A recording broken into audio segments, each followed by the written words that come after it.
really excited because we're actually part of a launch party today, which is really, really cool. We got Aniza Brown, founder of Mother Hackers podcast. I got to check that out. I haven't done that yet. She is the executive director at Catalyst Campus. And as of today, they have launched the Rosie Project, and she is one of the co-founders of that project. And that's what we're here to talk about. Aniza, welcome. Sonia, take it away. Thank you so much. Thank you, Monty. Thank you, Aniza, for taking the time to meet with us. It is a pleasure to have you here. And we definitely look forward to hearing all about this project and what it looks like. So tell us about that. Yeah, so the Rosie Project actually originated a couple of years ago when me and a friend were talking about how her experience being a military spouse was dampened by the fact that she had to change her address to an off-base location to be able to get a job in the community. And it just rubbed me the wrong way. So, her name's Amanda McCrae. She's actually the other co-founder. And then we have a co-founder within Weber State University. So what we were doing is she was telling the story and I'm like, we need to do something different. We need to change that because I know coming up in the innovation realm within the DoD, the harder you work at changing something, eventually it's going to break and it's going to change. So we stopped talking about it for about 2 years and then just recently started working again together and talked about it. And I was like, I think actually now is the time to do it. Like I have the opportunity, I have the community, I have the ability to pool funding from USHE, Utah State Higher Education or System of Higher Education, who actually funded this idea. We pitched it, it was accepted. We got funding to not only pay for military spouses to get IT certifications and then be able to transition into an IT specialist position, but we also got funding for daycare. So really removing the barriers of entry for military spouses and being inclusive on all portions of it. So we give laptops, we provide food. We wanted to make it as easy as possible for a military spouse to integrate into this community. And then today for the pitch event or the launch event, we're actually, we're just bringing the community together. So the mayor, the university president, any of their teachers, our aerospace and defense ecosystem, into downtown Ogden to kind of embrace this community and say, we're here to support you. And then we have the areas that they're going to actually go and potentially work in within the software engineering group at Hill Air Force Base, coming out to kind of mentor them and give them a day in the job so they understand kind of what does it look like to be an IT specialist at Hill Air Force Base. And I think originally this was really around how do we make it simple to PCS and keep your career in something that can move with you? Portable. Yeah. And this is one of the few certifications that actually can move with you when you PCS. Well, first off, it's brilliant. Look at how many players you had to get involved with this. I applaud every freaking step and all the restless moments that came with setting this up. So if you defined the Rosie Project for one military spouse, why would they engage with it? We are removing barriers of entry for military spouses to ensure that they can have a successful career alongside their spouse. So they don't have to leave their career. They don't have to stop. They don't have to. I had someone tell me that they were told that they needed to stay home because if they PCS, they're not going to find a job. And I'm just like, I want to give them the opportunity to do anything they want to do and hope that it continues for them. You know, the story from your friend really stuck with me because that is something that in the past I've had to do before, right? I've had to lie that I'm a military spouse or say that I live somewhere else or, that I have no connection to the military and I will stay there forever so I could get a job, so I could get an opportunity, or I'm overqualified. I mean, there's so many barriers and you are working with all these different organizations. And I mean, childcare. You've thought of everything, right? Because that is so important, especially for those military spouses that are currently not working, because one of the biggest barriers on the base is that you will not get a spot if you don't have a job. But how are you going to get a job if you don't have a spot? And then how are you going to go to school if you have your children with you? So it's impossible, right? So having that support system, having those resources is so important to really connect those military spouses. And then he helped that service member as well, right? Because let's be honest, a lot of the time service members transition out of the military because their spouse isn't happy, because they don't have a job, because it's their time, right? So that actually does help with the retention within our military community as well. it helps the entire family as a whole. So perfect.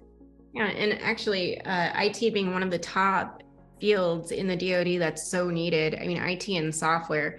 And now you have a position at Hill Air Force Base. You can get daycare on base for your child. You can PCS, and then you can also, if you wanted to, continue your career and have opportunities for the base to pay for it.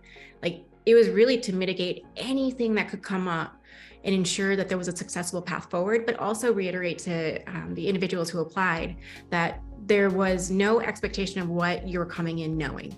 You didn't have to be a subject matter expert. You didn't have to go and learn from school. We want you to come in and be able to be moldable into the IT specialist we need. And it was just this basic understanding. And I think it's so interesting how many military spouses reached out to me and were like, are there a lot of young people in this? And I'm like, doesn't matter. Like, I don't care if you're a man or a woman. I don't care what's going on. I want you here. I want you working with us. If your spouse retired, I don't care. Once a spouse, always a military spouse. And I think that's something that General Brown really hits on is military spouses are the unsung hero of the military. Like, at the end of the day, they are doing the moves and supporting and our support system to our airmen or our military members. And I want to make sure that we set them up for success. You also touched on a great point with once a spouse, always a spouse, right? Because that is such an insecurity for military spouses when their spouse transitions out of the military, is that sometimes they feel like they've lost their identity. And I've heard that so often, right? And it's so unfortunate because that is not the case. Once a spouse, always a spouse. You live there. You still live in there, right? Like that's part of you. That's part of who you are, and that's part of your journey. So I guess that comes up to my next question. So it doesn't matter if that person is out of the military or the spouse is out of the military, they do qualify for the project. Okay. What about geography? So this is probably pretty specific to kind of that northern Utah, Hill Air Force Base, Salt Lake area. Is that fair? Yes, for now. Got it. So I think, and I already know how to read between those lines. I see all 50 states and 4 territories playing in this game and then going OCONUS. So I think I see where you're shooting for, and I think that's brilliant. What's the best way if somebody is within that community that wants to get engaged with the Rosie Project for themselves? And my second part of that question is how do people like us who may want to support that, how can we do that? Yeah, so there's a couple of ways. So we are a nonprofit. This actually was all developed after hours, after my normal day-to-day job with my friend building websites, doing all those things. So this is really a passion project for us. We are looking for an expansion. We're going to be looking towards expanding across the MAGCOM and then into other branches. So we're trying to set that foundation right now. And the information that's most up to date is our website, which is rosieproject.org. Pretty simple. And then I'm on LinkedIn. That's my source of communication. People send me messages, they send me stories. This is my favorite part, the stories that people have sent me to tell me how they think this is such an important movement. And I feel so proud to be a part of it. And it's not, I'm just like the person in the corner cheering others on. It's not centered around me. So it just makes me so happy to be a part of this. And I mean, if anybody wanted to reach out to me on LinkedIn, that's completely fine. We'll have an option to donate on the website, and all the proceeds go towards military spouses. So it's like for toys, I just donated a ton of toys. So toys, books, anything for the kids, for the military spouses, potentially offsetting our costs by providing lunch or something like that. So it's a direct connection to that actual program, and they can see the benefit of it.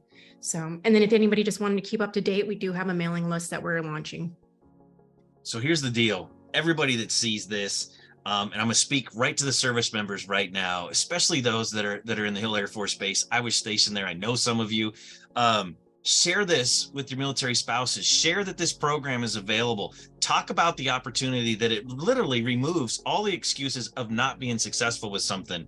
The Rosie Project has put together a bookended project. Initial information, no obligation, no prior or carnal knowledge of anything that you need to have going into this. No prerequisites. All the way through to the point where you're actually going to sit down with industry professionals and get the day in the life of and continue this and get a portable career. Aniza, this is amazing. Please keep in touch. We want to stay on board and support. Tag the heck out of Sonia and I, and we'll stay involved. Go to therosieproject.org. Get signed up for their newsletter. If you feel led to do so and you're part of this particular community, I hope you are, donate. And let's see if we can make a larger impact here. This is incredible. Can't wait to see this go worldwide. Absolutely. Thank you so much. Thank you, Monty. Thank you, Aniza, for your time. Thank you for your support. I mean, as a military spouse myself, right? Really appreciate all the support to our community, you know, to our entire families, right? Because the children are involved in there too. So thank you so much. Really appreciate it. Absolutely. Thank you. And thank you for having me on. I love this.